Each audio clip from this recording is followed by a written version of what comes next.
कामड़ा कंकड़ा बिछा आम जहाँ कहे कंकड़ा बिछा गोटे कामड़े जोर से देखु ये समुद्र पलटि जाइए कौच आम बिल को सब पा आड़ू आस। गुड मॉर्निंग सांग मैंने तो बर्तमान पाखापाखि 6:30 7टा होगा जाऊँगी तो आपण मैंने जानते भल भाव में आज राति सारा प्रबल प्रबल वर्षा होती तो वर्षा दाउरू कौ भाया अवस्था होने भाभी पारे तो आजिका दिन टा बहुत ही दुखर दिन कहीं मैक्सिमम लोकंर बहुत धन जीवन हानि घटी जाइथिबो आउ बिल बाड़ीर अवस्था न तो सांग मैंने आज बहुत ही दुखर दिन तो आज चलतु देखा मु जो खरा टाइम रे आमर बिलरे जेसीपी लगैकि नुआ हिड़ कर कौ अवस्था अच्छी ताहा देखा जीवा तो मत लगुच हिड़ गुटे भी नथिबो सब पानी डुबी धोई दे तो चलतु देखा एवं कौन अवस्था अच्छी वाह चारिआडे पानी देखु माने एमती गोटे जगह ना कि जो आपण बिना पानी रे जीवे देखु चारिआडे पानी ये गोटे छोट केनालटे अच्छी आमर ये भी पानी बढ़िया भाव में देख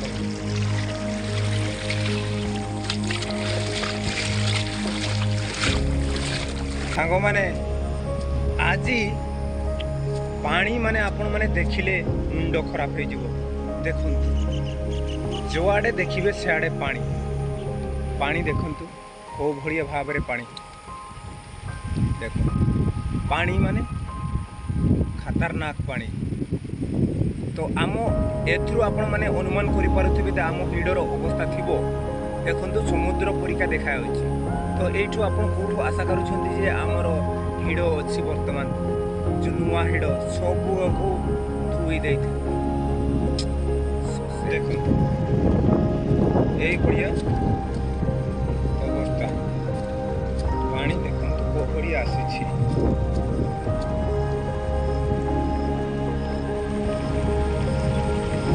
जुआड़े देखिए समुद्र परिका पानी यहाँ हूँ आमर सानसोड़ गाँ तो आपण मैंने देखिपे यू मुझे पारिक जी केमती डिया मारिदेवा चलते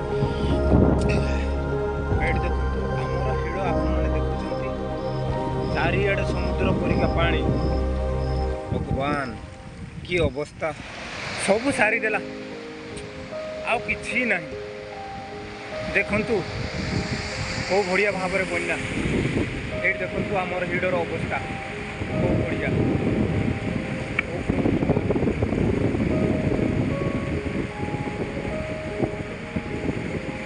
ये देखु ये भाया भाव में आमर हिडर अवस्था आएपटे देखु सब समान करदेला गोटे भी एमती जगह ना कि जो आम हिडर अवस्था अच्छी देखो यही बढ़िया अवस्था कौन करवा पूरा नदी तैयारी करदेला देखो किसी ही ना कराल दृश्य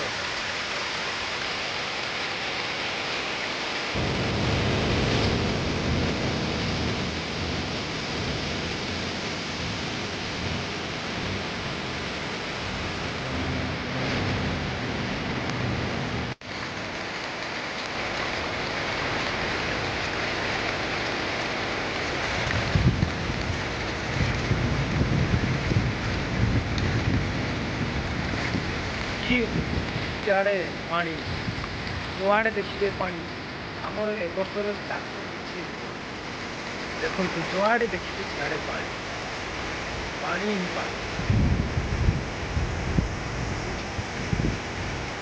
पानी देखते बर्तमान पानी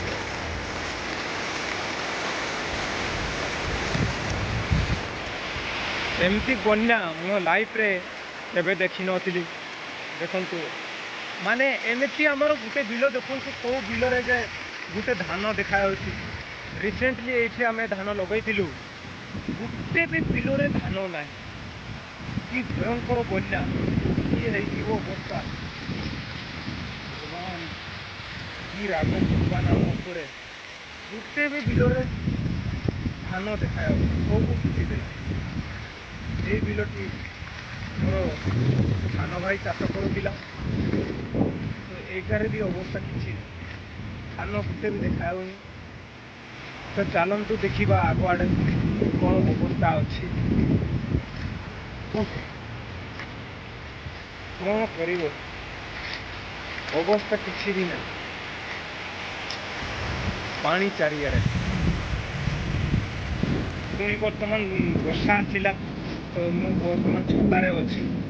ଚାଲନ୍ତୁ ତଥାପି ଦେଖିବା ପାଣି କୋଉ ଭାବରେ ଆସୁଛି, କୁଆଡ଼ୁ ପାଣି ଆସୁଛି, ଏତେ ପାଣି କୁଆଡ଼ୁ। ଚାଲନ୍ତୁ ଦେଖିବା। ରାତି ହେତୁ ବର୍ଷାର ପରିଣାମ ଆପଣମାନେ ଦେଖିପାରୁଛନ୍ତି। ଯେଉଁ ଆମ କଲେକ୍ଟର ସାର୍ କହିଥିଲେ ସବୁ ସ୍କୁଲ କଲେଜ ପ୍ରାଇଭେଟ୍ ମାନେ କହିଥିଲେ ସେମାନେ ମେଟ୍ରୋପଲିଟାନ୍ ଡିପାର୍ଟମେଣ୍ଟ ଡିପାର୍ଟମେଣ୍ଟ ସେମାନେ ଜାଣିପାରିଥିଲେ ଯେ ଏଇଭଳିଆ ବର୍ଷା ହେବାର ସମ୍ଭାବନା ରହିଛି। ତ ଦେଖନ୍ତୁ ଏଇଠି କେଉଁ ଭଳିଆ ବନ୍ୟା ଆସୁଛି। ତ ଏଇ ପାଣି ସବୁ ଆମର ବିଲକୁ ଯାଉଛି, କେଉଁ ଭଳିଆ ଭାବରେ ପାଣିଟା ଆସୁଛି ଆପଣମାନେ ଦେଖିପାରୁଛନ୍ତି।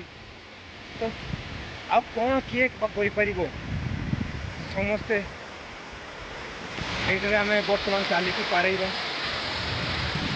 ଦେଖିବା କି ଅବସ୍ଥା ଅଛି। ଦେଖୁଛନ୍ତି କେତେ ପାଣି ଆସୁଛି,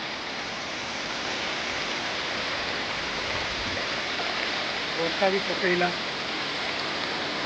ତ ଗୋଡ଼ରେ ବିଛା ଗୋଟେ କଙ୍କଡ଼ା ବିଛା ଆମେ ଯାହା କହୁଛେ, କଙ୍କଡ଼ା ବିଛା ଗୋଟେ କାମୁଡ଼ିଲେ ଜୋରସେ ଏମିତି ହେଉଛି। କଙ୍କଡ଼ା ବିଛାଟା କାମୁଡ଼ିଲା, ହଉ ତା କାମ ସେ କଲା, ଆଉ କ'ଣ କରିବା ତାକୁ। ସେ ବି ଜୀବନ ବିକଳରେ କାମୁଡ଼ିଥିଲା। ଆଉ ଏଇଠି ସମୁଦ୍ର ପାଲଟି ଯାଇଛି, ଆଉ କେଉଁଠି ଆମ ବିଲକୁ ସବୁ ପାଣି ଏଇଆଡ଼ରୁ ଆସୁଛି। ତ ଆପଣମାନେ ଜାଣିପାରୁଛନ୍ତି ସେଆଡ଼ରୁ ଯେତିକି ପାଣି ଆମ ବିଲକୁ ଯାଉଛି। ଏଇଠି ଦେଖନ୍ତୁ ଏଇ ଗଡ଼ିଆ ହେଇକି ଆମ ବିଲକୁ ଯାଇଛି, ଆଉ କେଉଁଠି ଆମ ବିଲର ହିଡ଼ ରହିବ, ପୁରା ଯାଇଛି। ସବୁ ପାଣି ଯାଉଛି ଆମର ବିଲକୁ। এইଗୁଡ଼ାକରେ ଦେଖିକି ଯିବା ପାଇଁ ପଡ଼ିବ। ବର୍ତ୍ତମାନ ଯେମିତି ମୋତେ ଖଣ୍ଡେ ବିଛା କାମୁଡ଼ିଲା, ସେମିତି ପାଣିରେ ଭାସି ଆସିକି କିଏ ବା କି ଜୀବଜନ୍ତୁ ଏଠି ଆସିଥିବେ ଠିକ୍ ନାହିଁ। ଚାଲନ୍ତୁ ଦେଖି ଯିବା।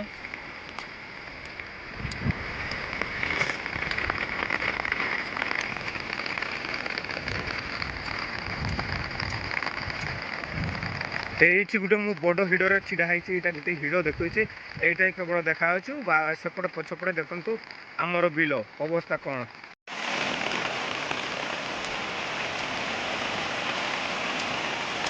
ଦେଖନ୍ତୁ ସାଙ୍ଗମାନେ, ଏଇଟା ଏଇ ଯେଉଁ ପୋଲଟା ଦେଖୁଛନ୍ତି, ଏଇ ପୋଲର ଯେତିକି ପାଣି, ଏଇ ପୋଲର ସବୁ ପାଣି ଆମ ବିଲକୁ ଯାଉଛି। ତ କେଉଁଠି ଆମର ବିଲର ଅବସ୍ଥା ରହିବ, ଏଇଠି ଦେଖନ୍ତୁ କେଉଁ ଭଳିଆ ଭାବରେ ପାଣି ଆସୁଛି।